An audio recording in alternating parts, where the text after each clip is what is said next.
السلام علیکم. ہم ناول سٹارٹ کرتے ہیں. عالم جو کہ بہت خوبصورت ناول ہے. اس کی ایپیسوڈ 60 ہم سٹارٹ کر رہے ہیں. ونڈرفل. اشر بالآخر مسکرایا اور چلتا ہوا قریب آیا. اسے تالیہ کی حکمت عملی اب سمجھ آ رہی تھی. ہمیں ایمان کو ہراساں کے طور پہ پیش کرنا ہوگا. میں وہ ایک لڑکی اور ہم اس کو یوں سرعام بے عزت کریں، کیا یہ ٹھیک ہوگا؟ نرم دل نعیمہ کے منہ سے یکدم نکلا. یہ آپ کو سیاسی پارٹی جوائن کرنے سے پہلے سوچنا چاہیے تھا نعیمہ. سیاست تو ہے ہی گندی اور اب ہم سب اس گند کا حصہ ہیں. اگر عورت کسی دوسرے پہ کیچڑ اچھالے گی یا جرم کرے گی تو اسے اس کی سزا ملے گی. وہ باہر میدان جنگ سجا کے پریس کانفرنس کرنے جا رہی ہے اور میدان جنگ میں دشمن پہ ترس نہیں کھاتے. کھیل ایمان نے شروع کیا تھا، ختم ہم کریں گے. مگر کیسے؟ ہم پروپیگنڈا کرنے جا رہے ہیں. پروپیگنڈا سمجھتی ہو نعیمہ؟ وہ اٹھتے ہوئے میز سے اپنی چیزیں سمیٹ رہی تھی. اتنا شور مچانا کہ باقی ہر آواز دب جائے. ایمان کے الزام کے جواب میں ہمیں خاموش رہ کے پیچھے نہیں ہٹ جانا. ہم نے اتنا شور مچانا ہے کہ اس کی آواز کوئی سن ہی نہ سکے. ساتھ ہی وہ ہدایات دینے لگی. اس کے کھڑے ہوتے ہی دوسرے لوگ بھی کھڑے ہونے لگے. دانیال، تم ایمان کے خلاف ٹویٹر پر ٹویٹس کرو. اس کو اتنا ایول پینٹ کرو کہ لوگ اس سے بیزار ہو جائیں. بعد میں فاتح ٹویٹ کر کے پارٹی ورکرز کو ایمان کو برا بھلا کہنے سے روک دیں گے. لیکن تب تک تم اس کو خاطر خواہ نقصان پہنچا چکے ہوگے. حارث، تم مجھے ایمان کی پیدائش سے اب تک کی زندگی کی ساری اہم معلومات لا کے دو. وہ پہلے کہاں جاب کرتی تھی اور وہ جاب اس نے کیوں چھوڑی؟ یہ سب سے زیادہ اہم ہے. آمنہ، تمہارے بینک میں کانٹیکٹس ہوتے ہیں. تم مجھے ایمان کی مالی ٹرانزیکشن کا حساب لا کے دو گی. ہمیں اس کے اور صوفیہ رحمان کے درمیان کسی رقم کی منتقلی کا ثبوت اگر مل جائے تو بہت اچھا ہوگا. پھر رک کے بولی، ویسے تو میرے پاس ایک بہت قابل انویسٹیگیٹر ہے جو وزن اور عقل میں تم میں سے 10 کے برابر ہے، لیکن میں اس وقت صرف اپنی ٹیم پر بھروسہ کرنا چاہتی ہوں.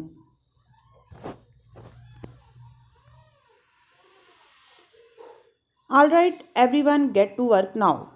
وہ وہاں کھڑی کہہ رہی تھی اور اسٹافر سر ہلا کے فوراً سے اپنے اپنے کیبن کی طرف لپکنے لگے تھے. ماحول یکسر بدل گیا تھا. سب میں توانائی سی بھر گئی تھی. منیر البتہ متذبذب پریشان کھڑا تھا. مجھے کیا کرنا ہوگا میم؟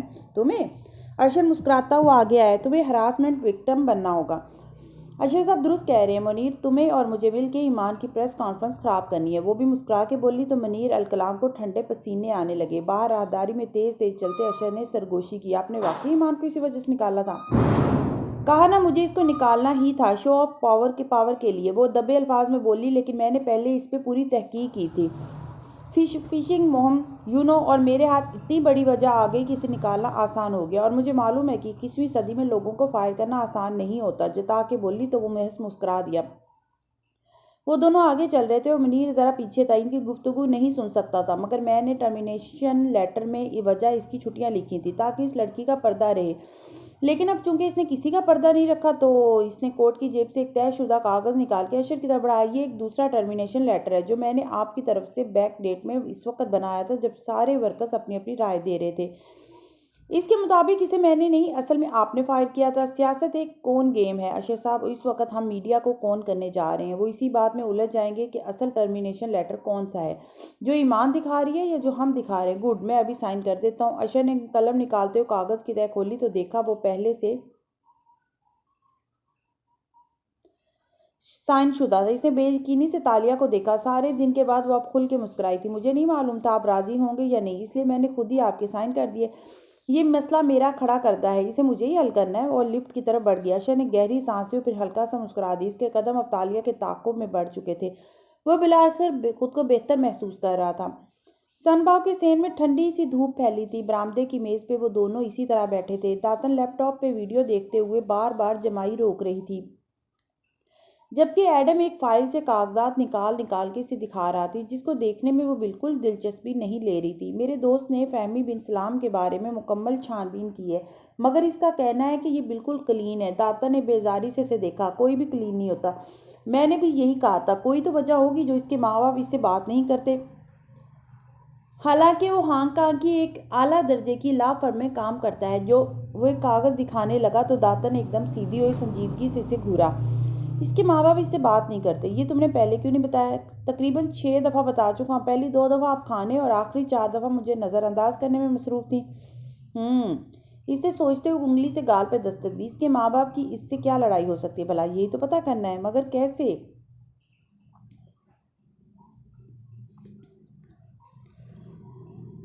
سادہ طریقہ ہے. داتن کا حشاش بشاش انداز میں کہتی اٹھی، اس کے والدین سے پوچھ لیتے ہیں۔ ایڈم نے آنکھیں پوری پھیلا کے اسے دیکھا، یعنی ہم اس کے ماں باپ کے گھر منہ اٹھا کے چلے جائیں اور پوچھیں کہ آپ اپنے بیٹے سے کیوں نہیں ملتے؟ بالکل، اس نے مسکرا کے پلکیں جھپکائیں۔ ایڈریس تو تمہارے دوست نے دیا ہی ہوگا اور میں سمجھا آپ کوئی اعلیٰ پائے کی انویسٹیگیٹر ہیں، آپ تو ماشاءاللہ مجھ سے بھی زیادہ فارغ ہیں۔ کہا نہیں، صرف سوچا۔ فہمی سلام کے والدین کا گھر چھوٹا مگر صاف ستھرا سا تھا، ایک منزلہ تکون مخروطی چھت والا گھر جس کے سامنے چھوٹا سا گھاس سے سبز قطعہ سا بنا تھا جس میں خوشنما گملے رکھے تھے۔ ایڈم کو بے اختیار اپنا گھر یاد آ گیا۔ بعض چھوٹے چھوٹے گھروں کو حلال کی آمدن اور گھر والوں کی سچی عادتیں کتنا بابرکت بنا دیتی ہیں نا۔ گھنٹی بجائی تو جلدی ایک ادھیڑ عمر آدمی آتا دکھائی دیا۔ داتن نے مسکرا کے گیٹ کے پار سے ان کو مخاطب کر لیا۔ السلام علیکم، کیسے ہیں آپ؟ ہم ایچ کے بزنس ایوارڈز کے ادارے کی طرف سے آئے ہیں، آپ سے کچھ سوالات پوچھنے ہیں۔ جی بتائیے۔ وہ صاحب زبزب سے قریب آئے، گیٹ کھولا۔ کرتے اور پاجامے میں ملبوس و جناح کیپ پہنے ہوئے تھے۔ میں ذیابطیس کی مریض ہوں، زیادہ دیر کھڑی نہیں رہ سکتی۔ ایڈم نے گردن موڑ کے معصومیت سے کہتی داتن کو دیکھا۔ اب سمجھ آیا چیتالیہ کہانیاں گڑھنے میں کس پہ گئی ہیں۔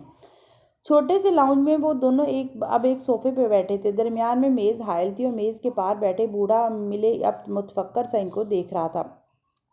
ایچ کے بی کیا ہے؟ سوری، میں واقف نہیں ہوں، اس نے پوچھا۔ ایڈم نے کن اکھیوں سے داتن کو دیکھا۔ وہ نوٹ پیڈ اور قلم نکالے بیٹھے بڑی پر اعتماد لگ رہی تھی۔ ہانگ کانگ بزنس ایوارڈ، ہم دراصل آپ فہمی کے سلسلے میں آئے ہیں؟ سلام صاحب کے تاثرات سنجیدہ ہوئے ہیں، آنکھوں میں سرد مہری سی آئی، مگر ایڈم نے دیکھا اس سرد مہری میں تکلیف بھی تھی۔ جی سر، آپ کا بیٹا فہمی اپنی فیلڈ میں ایکسل کر رہا ہے اور اس سال اس کو بزنس ایوارڈ کے لیے نامزد کیا گیا ہے۔ اس کی پروفائل تیار کرنے کے لیے ہمیں کچھ معلومات۔ دیکھیے خاتون، سلام صاحب نے مہذب مگر قطعی لہجے میں بات کاٹی، ہمارا فہمی سے کوئی تعلق نہیں ہے، خصوصاً اس کے کام سے۔ آپ اپنے بیٹے سے خفا لگتے ہیں، داتن نے حیرت سے پوچھا تو سلام صاحب جو باہم انگلیاں پھنسائے بیٹھے تھے خاموش رہے، نظریں میز پر رکھے گلدان پہ جمی تھیں۔ یا شاید آپ اپنے بیٹے کے کام سے خفا ہیں؟ ایڈم بغور ان کو دیکھ رہا تھا۔ سلام نے چونک کے نظریں اٹھائیں، پھر اس کا جبڑا بھینچ گیا۔ ظاہر ہے میں خفا ہوں، ہم مسلمان ہیں، ہم نے اپنی اولاد کو ہمیشہ حلال کا لقمہ کھلایا ہے، مگر اب ہم اس کو جہنم کا ایندھن بنتے دیکھ رہے ہیں تو اور کیا کریں؟ سر وہ وکیل ہے، محنت کرتا ہے اور ایڈم نے کہنا چاہا میں کم پڑھا لکھا ہوں مگر اچھی طرح جانتا ہوں کہ محنت کی جاتی ہے۔ کیا محنت کی جاتی ہے؟ وہ برہمی سے کہہ رہے تھے، چہرہ سرخ پڑ رہا تھا۔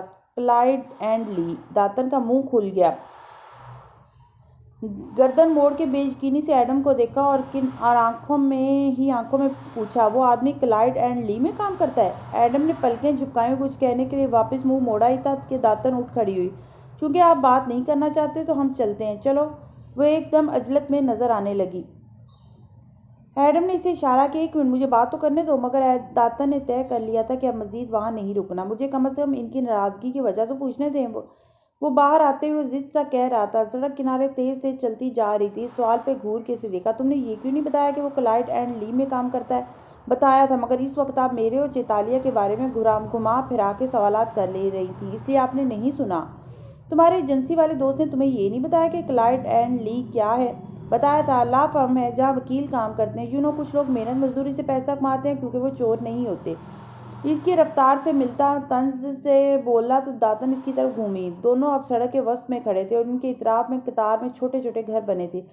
کلائیڈ اینڈ لی دنیا کی چوتھی بڑی لا فرم ہے جو آف شور فنانشل سروسز مہیا کرتی ہے۔ ہانگ کانگ ایک ٹیکس ہیون ہے، جانتے ہو ٹیکس ہیون کیا ہوتا ہے؟ ظاہر ہے مجھے پتا ہے کہ مگر تم کتابیں جو نہیں پڑھتے تو تمہیں کیسے معلوم ہوگا کہ ٹیکس ہیون کیا ہوتا ہے؟ میں بتاتی ہوں۔ داتن نے گھنگریالے بال کانوں کے پیچھے اڑستے ہوئے بولنے لگی۔ وہ ضبط سے مٹھیاں بھینچے رہ گیا۔ دنیا میں کچھ ملک ایسے ہوتے ہیں جو اپنے بینکوں میں پیسہ رکھوانے والوں پہ ٹیکس نہیں لگاتے، بالآخر یا اگر لگاتے ہیں تو بہت تھوڑا لگاتے ہیں، اور وہ ان سے بالکل نہیں پوچھتے کہ پیسہ کہاں سے کمایا۔ بڑے اچھے اور پیارے ہوتے ہیں یہ ملک، کیا چور اور کیا بادشاہ، سب کا پیسہ محفوظ ہوتا ہے۔ جی جی، اور ہانگ کانگ، بینچ پہ اس کے ساتھ بیٹھتے ایڈم نے اضافہ کرنا چاہا، اور ہانگ کانگ، پاناما کے جزائر، برٹش ورجن آئی لینڈز، یہ ان ملکوں میں شامل ہوتے ہیں۔ آپ پوچھو یہ کیا کرتے ہیں؟ مجھے پتہ ہے یہ کیا کرتے ہیں۔ یہ 3 چاند والے جزیرے ہیں جہاں لوگ اپنا خزانہ چھپاتے ہیں، اور ایک تو یہ قدیم ملاقہ والی زبان نہ بولا کرو، میں بتاتی ہوں۔ وہ اسے بولنے کا موقع ہی نہیں دے رہی تھی۔ امیر لوگ پیسہ بناتے ہیں کرپشن اور دھوکہ دہی سے، جیسے مراد راجہ خزانے سے تھوڑا تھوڑا کر کے چراتا تھا۔ ایڈم نے سوچا، مگر اب اس پیسے کو وہ کہاں چھپائیں؟ اپنے ملک میں رکھا اور پکڑے گئے تو حساب دینا پڑے گا، اس لیے وہ اس کو منتقل کر دیتے ہیں۔ پوچھو کیسے؟ جیسے مراد راجہ خزانے کا صندوق بھر کے 3 چاند والے جزیرے پہ بھیجا کرتا تھا، مگر تحمل سے پوچھا، بتائیے کیسے؟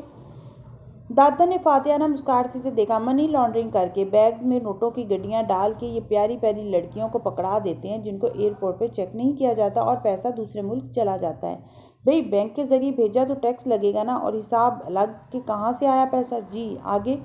وہ ضبط سے بولا۔ وہ دونوں اب سڑک کنارے ایک بینچ پہ بیٹھ گئے۔ دھوپ تیز ہو گئی، مگر داتن کی باتیں سننا ایڈم کی مجبوری تھی۔ پھر دوسرے ملک میں ان کے آدمی پیسے ریسیو کرتے ہیں، مگر اب ان کو کہاں چھپائیں؟ غار میں چھپا دیں اور باہر کموڈو ڈریگن کھڑا کر دیں، نہیں؟ ایڈم نے معصومیت سے پوچھا، یہ تمہارا قدیم علاقہ نہیں ہے؟ ہانگ کانگ اور پاناما جیسے ممالک بے شک نہ پوچھیں کہ پیسہ کہاں سے آیا، مگر بینک میں جمع کرانے کا کوئی کاغذ چاہیے ہوتا ہے نا، یعنی رسمی کارروائی۔ ہاں، رسمی کارروائی کے لیے ہانگ کانگ میں لوگ آف شور کمپنیاں بناتے ہیں۔ مثلاً میں نے ایک آف شور کمپنی بنائی ایڈم اینڈ سنز کے نام سے۔ اب یہ ایڈم کے سنز کہاں سے آ گئے؟ وہ واقعی برا مان گیا۔ سمجھو میں ہانگ کانگ میں ہوں اور ایک لڑکی بیگ بھر کے میرا ناجائز پیسہ لاتی ہے۔ میں اس کے پاس جاؤں گی اور اس کو یہ دوں گی، یہ ایک چاکلیٹ کا پیکٹ۔ اس نے پرس سے چاکلیٹ نکال کے دکھائی۔ چونکہ ایڈم اینڈ سنز ایک کھوکھلی کمپنی ہے آف شور، تو اس کے پاس کوئی آفس یا کارخانہ تو ہے نہیں، تو میں بازار سے ایک چاکلیٹ لے جاؤں گی اور کاغذ پہ معاہدہ تحریر کروں گی کہ اس لڑکی کو ایڈم اینڈ سنز نے یہ چاکلیٹ $10,000 میں بیچ دیا، اور پیسوں کا بیگ لے لوں گی۔ اب وہ پیسے قانوناً میرے ہو گئے، یعنی کہ آف شور کمپنی سستی سستی چیزوں کو مہنگا ظاہر کر کے بیچے گی اور لڑکی سے پیسوں کا بیگ لے کے بینک میں جمع کرائے گی، اور جب بینک پوچھے گا کہ بھئی یہ پیسہ کہاں سے آیا، تو وہ چاکلیٹ کی فروخت کا کاغذ دکھا دے گی۔ بینک والے بھی اندر سے 2 نمبر ہیں، تو وہ اس کاغذ کو تسلیم کر لیں گے، ہے نا؟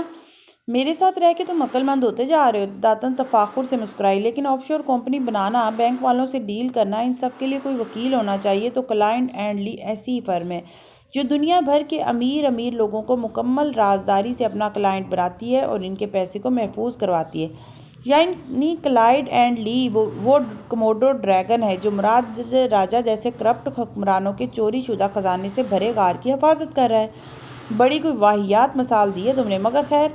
داتن نے سر جھٹکا۔ کلائنٹ اینڈ لی کے وکلاء بنیادی طور پر اپنے کرپٹ کلائنٹس کے ان پیسوں کی حفاظت پہ لگے ہیں جو وہ کالے دھندوں سے کما کے ان جزیروں پہ چھپاتے جا رہے ہیں۔ اس لیے فہمی بن سلام کے ماں باپ اس سے ناراض ہیں۔ قانونی طور پر اس کی جاب جائز ہے، مگر وہ جانتے ہیں کہ وہ حرام کام میں ملوث ہے۔ حرام حلال اولاد اور ماں باپ کے درمیان ایسی آڑ بن جاتی ہے۔ آخری فقرہ آہستہ سے ادا کیا، نظریں بھی سامنے کو پھیر لیں۔ ایڈم نے غور نہیں کیا تو سن باؤ کے گھر سے نکلتی تار بالآخر ہمیں کلائنٹ اینڈ لی تک لے کر جا رہی ہے۔ وہ پرجوش ہو گیا، مگر پھر ذرا ٹھنڈا پڑا۔ لیکن اس ساری معلومات جاسوسی کا فائدہ کیا ہوا؟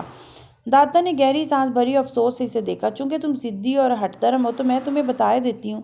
سن باؤ کے گھر سے ہمیں تیسرے خزانے کا سراغ مل رہا ہے، وہ خزانہ جو دنیا کے بہت سے بادشاہوں نے ہانگ کانگ میں چھپا رکھا ہے۔ فہمی بن سلام اس کے نگہبانوں میں سے ایک ہے۔ تم قدیم علاقہ میں وان فاتح کی مراد راجہ کے ساتھ ڈیل کی وجہ سے یہ کام نہیں کر سکے تھے، یاد ہے؟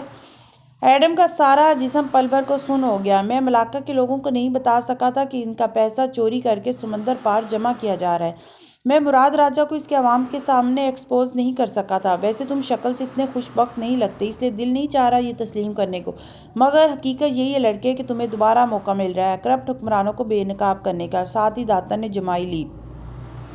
ایڈم کے جسم کے بال کھڑے ہونے لگے، ساتھ ہی چہرے پہ مسکراہٹ در آئی۔ اور ہم فہمی بن سلام کو استعمال کر سکتے ہیں، جو ہمیں کرنا آتا ہے وہ ہماری جان بچاتا رہے گا۔ تمہارا تو علم نہیں، مگر مجھے بہت کچھ کرنا آتا ہے۔ کنکھیوں سے اس کے چہرے کو دیکھا اور سرسری سا بولی، خیر تم صبح کہہ رہے تھے کہ تم تالیہ کو پسند کرتے ہو، کب سے؟ ایڈم جو اپنے خیالوں میں تھا پہلے چونکا، پھر خفگی سے اسے گھورا۔ ہمیں فی الحال فہمی سے نپٹنے کا پلان بنانا ہے، چلیں اٹھیں۔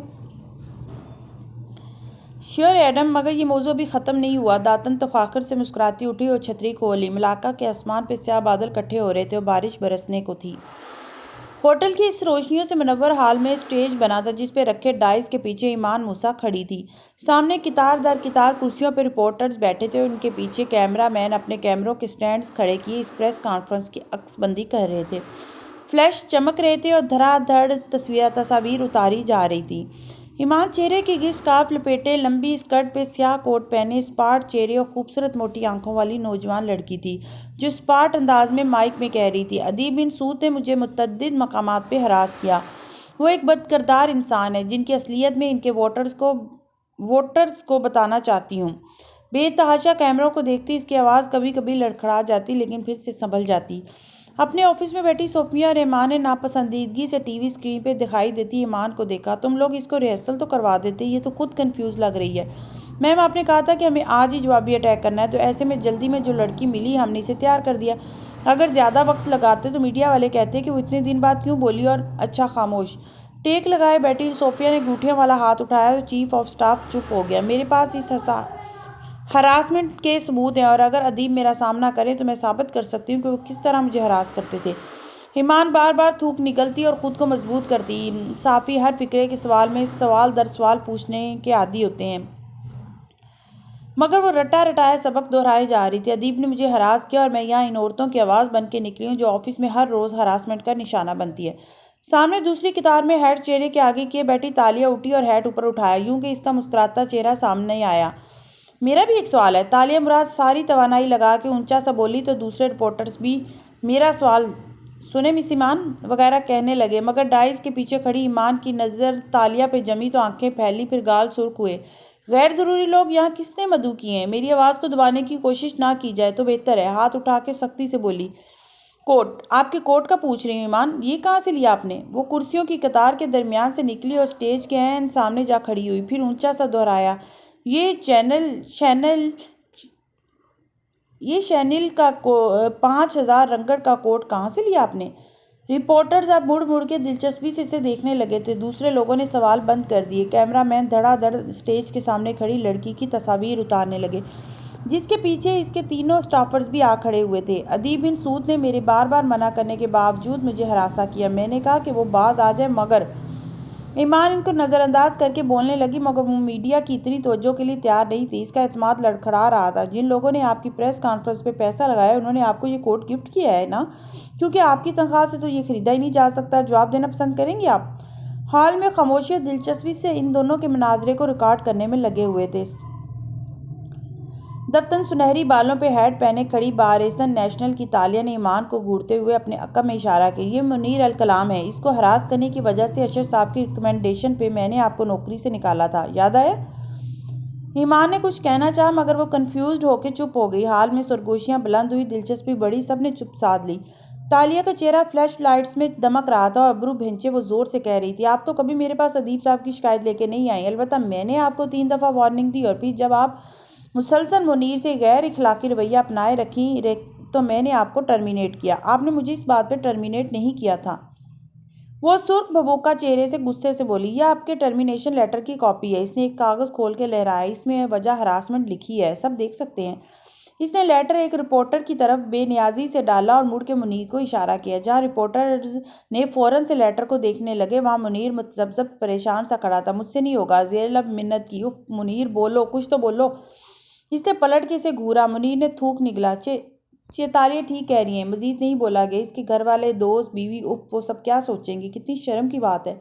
وہ چپ ہو گیا تو تالیہ نے جلدی سے آپ بات آگے بڑھائی، کیا مرد کی کوئی عزت نہیں ہوتی؟ کیا ہم ایمان کی حرکتوں کو نظر انداز کر دیتے ہیں اس لیے کہ وہ عورت ہے؟ ٹھیک ہے ہم ایمان موسیٰ جیسے نہیں ہیں جو اس نے چوراہوں پہ اچھالے، ہم باوقار لوگ ہیں، مگر یہاں صرف یہ بتانے آئے کہ اس خاتون اور ان کو استعمال کرنے والی حکومتی پارٹی پر اپنا بدلہ لینا چاہتی ہے کہ بی این کا سارا اسٹاف متحد ہے اور وہ ہم پر یوں کیچڑ نہیں اچھال سکتے۔ وہ پرعزم انداز میں بآواز بلند کہہ رہی تھی، ساتھ ہی آہستہ سے سرگوشی کی، منیر کچھ تو بولو، یہ جھوٹ بول رہی ہیں۔ ایمان کو منیر کی خاموشی سے حوصلہ ہوا تو جلدی سے کہنے لگی، یہ ادیب صاحب کو بچانے کے لیے الزام لگا رہی ہیں۔ ادیب صاحب نے مجھے اتنا دھمکایا کہ میری جاب چھوٹ گئی۔ کیا ثبوت ہے آپ کے پاس ایمان صاحبہ؟ ایک سینئر صحافی نے سوال پوچھا۔ بھئی ہراسمنٹ کے خلاف نکلنے والی لڑکیوں اور لڑکوں کے پاس عموماً نازیبا ٹیکسٹ ہوتے ہیں، تصاویر یا ای میلز ہوتی ہیں، آپ کے پاس ہے کچھ؟ دوسرے نے تائید کی، ای میلز ہیں میرے پاس۔ ایمان جلدی سے بولی، پھر تھوک نکلا، پھر ڈائس پہ رکھے اپنے فون کو دیکھا۔ رپورٹرز کی نظریں بھی وہیں اٹھی۔ ایمان صاحبہ، آپ ہمیں وہ ای میل دکھا سکتی ہیں؟ رپورٹرز کی تکرار سنائی دی۔ وہ اٹکی۔ وہ میرے دوسرے فون میں، اور میرے پاس بھی تمام ای میلز ہیں۔ تالیہ کے پیچھے کھڑا منیر ایک دم بلند سا بولا۔ تو رپورٹرز تو ایک طرف خود پوری ایڑیوں پہ گھومی۔ منیر کی گردن اٹھی تھی اور وہ ابرو خفگی سے بھینچے تھے۔ یہ کس طرح کہہ سکتی ہیں کہ مجھے نہیں جانتی؟ یہ جن باتوں کا الزام ادیب صاحب پہ لگا رہی ہیں وہ سب تو یہ سب میرے ساتھ کرتی نہیں ہیں۔ ساری ای میلز میرے پاس ہیں، ان کے آفس کے ای میل آئی ڈی سے بھی ہیں، میں ای میل ہیڈز تک دکھا سکتا ہوں۔ وہ سرخ چہرے سے کہہ رہا تھا۔ رپورٹر کے کیمرہ اور مائک کا رخ اب منیر کی طرف مڑ گیا۔ لوگ جگہوں سے اٹھ کے ان کے گرد گھیرا ڈالنے لگے۔ وہ اب تالیہ اور منیر سے تابڑ توڑ سوال پوچھ رہے تھے۔ ڈائس پہ بے بس سی کھڑی ایمان تنہا رہ گئی۔ مطلب یہ کس طرح جھوٹ بول سکتی ہے؟ میں ابھی دکھاتا ہوں ای میل۔ لال چہرے کے ساتھ حیران سا منیر نے اپنا فون نکالا اور اسکرین ان رپورٹرز کو دکھانے لگا۔ ایمان کی اسے یہ پہچاننے سے انکار نے منیر کی ساری کم اعتمادی ہوا کر دی تھی۔ ٹی وی اسکرین پہ یہ منظر وان فاتحہ نے مسکراتے ہوئے دیکھا تھا۔ وہ اس وقت ادیب کے لاؤنج کے صوفے پہ بیٹھا تھا اور ہاتھ میں کافی کا مگ تھا۔ ادیب مقابل صوفے پہ برجمان تھا اور اس کی بیوی لیزا ٹرالی سے کیک نکال کے اس کو پلیٹ میں منتقل کر رہی تھی۔ وہ اسکارف اوڑھنے والی نمکین نقوش کی حامل پرسکون سی عورت تھی جسے اس سارے کرائسس سے ذرا بھر بھی فرق نہیں پڑتا تھا۔ فاتح، تمہارے چیف آف سٹاف نے تو اس لڑکی کی ساری پریس خراب کر دی ہے۔ ادیب خوشگوار حیرت سے بولا تو مسکرایا اور گھونٹ بھرا۔ تالیہ بہت قابل ہے۔ پھر چہرہ گھما کے مسز لیزا کو دیکھا۔ امید ہے آپ بہتر محسوس کر رہی ہوں گی۔ آف کورس فاتح ابنگ۔ وہ اپنا کپ اٹھاتے ہوئے واپس صوفے پہ بیٹھی اور مسکرا کے بولی، یہ نہ بھی ہوتا تو بھی مجھے ادیب پہ پورا یقین تھا۔ ہم ایک عرصے سے سیاست میں اس طرح کے الزامات سے نہیں گھبراتے۔ فاتح نے خاموشی سے مسکرا کے اسے دیکھا اور کافی پینے لگا۔ اس کے بیٹے کی آواز آئی تو وہ معذرت کرتی اٹھ گئی۔ بہت سپورٹ کرنے والی بیوی ہے تمہاری۔ وسطائشی انداز میں کہے بغیر نہ رہ سکا تو ادیب نرمی سے مسکرایا، کیونکہ ہم ایک دوسرے سے ہمیشہ سچ بولتے ہیں۔ جھوٹ جب بھی کسی دو لوگوں کے درمیان آتا ہے تو ان کے رشتے کو زنگ آلود کر دیتا ہے۔ لیزا اور میں نے کبھی جھوٹ کو اپنے درمیان نہیں آنے دیا، اور دیکھو اللہ نے کتنی برکت ڈالی ہمارے رشتے میں۔ اس کا چہرہ مطمئن اور نرمی لیے ہوئے تھا۔ فاتح زخمی سے مسکرا دیا۔ اسے سرسبز پہاڑوں میں خاموشی سے دفن کی گئی آریانہ یاد آئی۔ شاید یہی جھوٹ تھا جو اسرا اور اس کے درمیان آ گیا تھا۔ شام کو وہ آفس واپس آیا، چپ سا تھا۔ اپنے کمرے میں کھڑا میز کے دراز سے کچھ نکال رہا تھا جب دروازہ دستک کے ساتھ کھلا اور تالیہ نے مسکراتے ہوئے اندر جھانکا۔ پریس دیکھا آپ نے؟ چہرہ جھکایا مطلوبہ شے تلاشتا مسکرایا۔ ہاں، ویل ڈن۔ تم نے ایک سیاہ رنگ کا لفافہ دیکھا ہے؟ صبح یہیں رکھا تھا میں نے۔ تالیہ کی مسکراہٹ سمٹی، دل بجھ سا گیا۔ نہیں سر۔ اندر آئی اور غور سے اس کے چہرے کو دیکھا۔ آپ کو دیر ہو گئی واپسی پہ؟ ہاں، میں ادیب اور اس کی بیوی سے ملنے ان کے گھر چلا گیا تھا۔ وہ دونوں آپس میں خوش تھے اور انہیں ایمان والے مسئلے سے کوئی فرق نہیں پڑا تھا، تو میں واپس آ گیا۔ الفاظ میں تلخی سی تھی جو اس نے پہلی دفعہ محسوس کی تھی۔ وہ مسلسل سر جھکائے کچھ تلاش کر رہا تھا۔ ان کی وائف بہت سپورٹیو ہیں، آئیڈیل سیاسی بیوی۔ وہ غور سے اس کا بجھا چہرہ دیکھتی قدم قدم چلتی قریب آئی۔ اور آپ کو شاید یہ محسوس ہوا کہ آپ کی وائف اتنی سپورٹیو نہیں ہے؟ فاتح نے بری طرح چونک کے سر اٹھایا۔ واٹ؟ میں آپ کو اچھی طرح جانتی ہوں سر۔ آپ کے دل کا حال چہرے پہ آ جاتا ہے۔ ایسی بات نہیں ہے، اسرا بہت اچھی ہے۔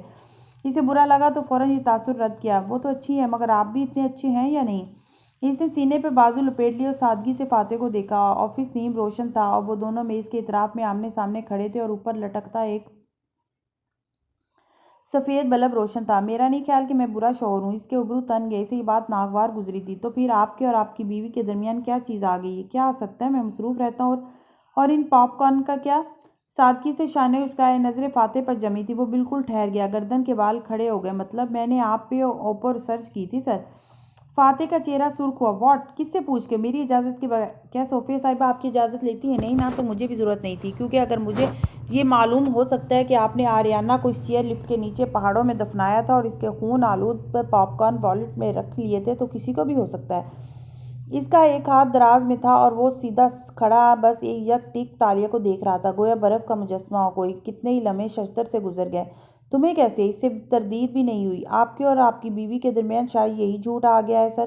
آپ مجھے اور باقی سب کو تو سچائی کے درس دیتے ہیں، مگر خود آپ اتنا بڑا سچ اسرا سے کیسے چھپا سکتے ہیں؟ وہ تو اچھی بیوی ہیں، مگر آپ اچھے شوہر ہیں کیا؟ وہ آنکھوں کی پتلیاں سکوڑے بے یقینی اور تعجب سے اسے دیکھے جا رہا تھا۔ تمہیں پتہ ہے تم کیا کہہ رہی ہو؟ جی سر، مجھے یہ بھی معلوم ہے کہ آریانہ آپ کی بیٹی نہیں تھی، اور اس سے پہلے کہ آپ کے دشمن ان حقائق کو آپ کے خلاف استعمال کریں، آپ کو انہیں خود فیس کر لینا چاہیے۔ جرأت مندی سے وہ کہہ تو گئی، مگر پھر دیکھا فاتح کا چہرہ سرخ پڑنے لگا۔ اس کا جبڑا بھنچ گیا ہے۔ How dare you! میں صرف آپ کو ان لوگوں سے بچانا چاہتی ہوں سر۔ Get out! بازو دروازے کی طرف لمبا کر کے گرایا۔ Out now. جا رہی ہوں۔ وہ تیزی سے باہر نکل گئی۔ اس سے پہلے کہ وہ کوئی چیز اٹھا کے دے مارے وہ چلی گئی تو وہ کمرے میں تنہا رہ گیا، اس طرح ساکت اور جام کھڑا۔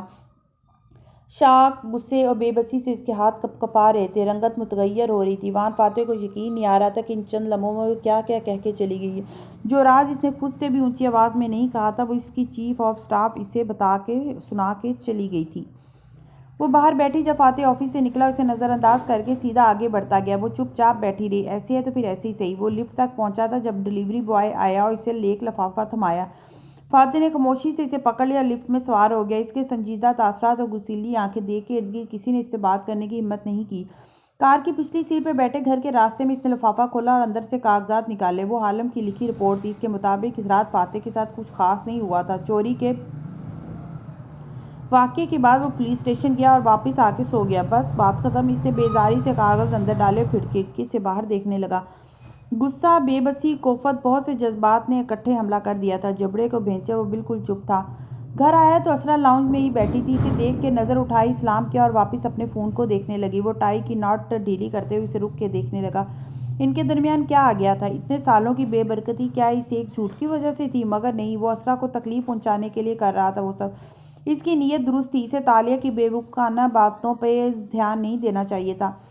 بیزاری سے سر جھٹک کے وہ کمرے کی طرف بڑھ گیا۔ وہ آفس سے گیا تو جیسے سارے میں اداسی چھا گئی۔ وہ میز پہ گال رکھے اداس سی بیٹھی تھی جب فریدہ بھاگتی بھاگتی آئی۔ آہٹ پہ اس نے سر اٹھایا۔ چیتالیہ، آپ یہاں کیا کر بیٹھی، کیا کر رہی ہیں؟ سب کانفرنس روم میں جمع ہے، وہ چہک رہی تھی۔ ایمان بیچاری کو سیانی بلی کی طرح ٹوئٹس کر رہی ہے اور سب اس پہ مل کے ہنس رہے ہیں، آئے نا۔ تالیہ مسکرا دی۔ ایمان والا باب ابھی ختم نہیں ہوا، یاد رکھنا وہ دوبارہ حملہ کرے گی تو آپ ہیں نا، آپ اس سے نمٹ لیں گی۔ ہمیں تو ہنسنے دیں، وہ مزے سے بولی اور اسے دوبارہ آنے کی تاکید کرتی آگے بھاگ گئی۔ صبح یہ آپ کو ایول کوئن سمجھتی تھی اور اب سارا اسٹاف آپ کی عزت کرنے لگا ہے، یہ بہت بڑی کامیابی ہے چیتالیہ۔ ارشد جانے کب وہاں کھڑا ہوا۔ وہ اس کی آواز پہ چونکی تو دیکھا وہ چوکھٹ پہ کھڑا جیبوں پہ ہاتھ ڈالے مسکرا رہا تھا۔ تالیہ کرسی پہ پیچھے کو ٹیک لگائے مسکرائی۔ عزت کمانی پڑتی ہے۔ آج آپ نے بہت اچھا کام کیا تالیہ۔ سوری، میں صبح غصے میں آپ کو غلط سمجھ گیا تھا۔ وہ معذرت کر رہا تھا اور بس اداسی سے مسکرائے گئی۔ یہ الفاظ وان فاتح بھی کہہ سکتا تھا مگر نہیں، اسے اسرا کی زیادہ فکر تھی اور یہ مسئلہ آپ کی وجہ سے نہیں ہوا۔ اشر اعتراف کرتا قریب آیا۔ میں نے آبم کو غلط مشورہ دیا کہ صوفیہ کو پبلک میں آریانہ کا ذمہ دار ٹھہرائے۔ میں ہمدردی کا ووٹ لینا چاہتا تھا مگر یہ پلان بیک فائر کر گیا۔ اگر آپ مجھ سے مشورہ کرتے تو میں آپ کو منع کر دیتی۔ آریانہ کے واقعے کو استعمال کرنے کے دوسرے طریقے بھی ہیں۔ بہرحال ایش نے گہری سانس بھری۔ منیر کے بچے، بیوی بچے اس کا یوں نام اچھلنے سے ڈسٹرب ہوئے ہوں گے۔ ہاں مگر ہم سیاسی لوگ ہیں، ہمیں اسے ہراسمنٹ وکٹم بنانا تھا۔ پارٹی کی عزت کے لیے کسی کو تو قربانی دینی تھی۔ اس نے بے نیازی سے شانے اچکائے۔ اشر ہلکا سا مسکرایا۔ آپ پارٹی سے وفادار ہیں، یہ دیکھ کے اچھا لگا۔ وہ واپس اپنے آفس تک آیا تو رملی بتیاں بجھا رہا تھا۔ اشر نے فون اٹھاتے ہوئے رک کے اس سے پوچھا، عثمان کی ملاقات کیسی گئی تھی صوفیہ صاحبہ سے؟ اس کا کہنا تھا کہ وزیر اعظم کو تالیہ مراد میں دلچسپی پیدا ہوئی تھی، یعنی وہ اس کو مشکوک گردان کے اس کی فائل کھلوائیں گی۔ امید ہے جلد چیتالیہ ڈسکریڈٹ ہو کے اس آفس سے رخصت ہو جائیں گی۔ اشر کا چہرہ بجھا، ہلکا سا ہوں کہہ کے آگے بڑھا تو رملی نے چونک کے اسے دیکھا۔ سر آپ پچھتا رہے ہیں؟ نہیں تو، وہ جلدی سے بولا، ساتھ ہی ناک سے مکھی اڑائی۔ وہ جتنا تیز اڑ رہی ہے اس کے ساتھ یہی ہونا تھا، اور اگر وہ چلی جائے تو مجھے میری جگہ واپس مل جائے گی۔ فاتح آبنگ کا کمپین مینیجر ہمیشہ سے میں رہا ہوں۔ سر میں آپ کو جانتا ہوں، آپ پچھتا رہے ہیں۔ رملی پریشان ہوا۔ اشر نے گہری سانس بھری، اپنی چیزیں سمیٹی، پھر آفس کے دروازے کی طرف بڑھتے ہوئے بولا، نہیں، بس یہ سوچ رہا تھا کہ وہ پارٹی سے وفادار ہے اور ایسے لوگ قیمتی سرمایہ ہوتے ہیں۔ پھر خود کو تسلی دی، مگر خیر شاید صوفیہ رحمان کو اس کے خلاف کچھ نہ ملے۔ خود کو تسلی دی اور باہر نکل گیا۔ رملی گو مگو سا پیچھے آیا۔ اسے صاف دکھائی دے رہا تھا کہ اشر پچھتا رہا ہے، وہ تالیہ کو کھونا نہیں چاہتا۔ انہوں نے جلد بازی میں غلطی کر دی شاید۔ صبح ڈائننگ روم کی کھڑکیوں میں نکھری سی دستک دے رہی تھی۔ جالی دار پردے ہٹے تھے اور روشنی نے سارے حال کو منور کر رکھا تھا۔ ناشتے کی میز کی سربراہی کرسی پہ فاتح بیٹھا ٹوسٹ پہ مکھن لگا رہا تھا۔ سفید کلف لگی شرٹ اور ٹائی میں ملبوس وہ آفس کے لیے تیار تھا۔ ذرا کی ذرا نظر اٹھا کے کھڑکی سے باہر دیکھا۔ اس کی کار کے ساتھ صرف گارڈز اور ڈرائیور کھڑے تھے۔ آج تالیہ نہیں آئی تھی، البتہ ڈرائیور قمر، جس کو اس نے اپنی ترقی کے بعد فاتح کا آدھا باڈی مین بھی بنا دیا تھا، وہاں موجود تھا۔ ڈیڈ بائیں ہاتھ بیٹھے اسکندر نے سر اٹھا کے اچانک سے کہا تو مقابل بیٹھی اسرا بھی رک کے دیکھنے لگی۔ جولیانا نے بھی سر اٹھایا اور بھائی کو دیکھا۔ وہ کم بولتا تھا اور آج صبح ہی شروع ہو گیا تھا۔ ادیب سود کا بیٹا فاران سود میری کلاس میں پڑھتا ہے، میں جانتا ہوں بیٹا۔ وہ مکھن کو چھری سے ٹوسٹ پہ پھیلا رہا تھا۔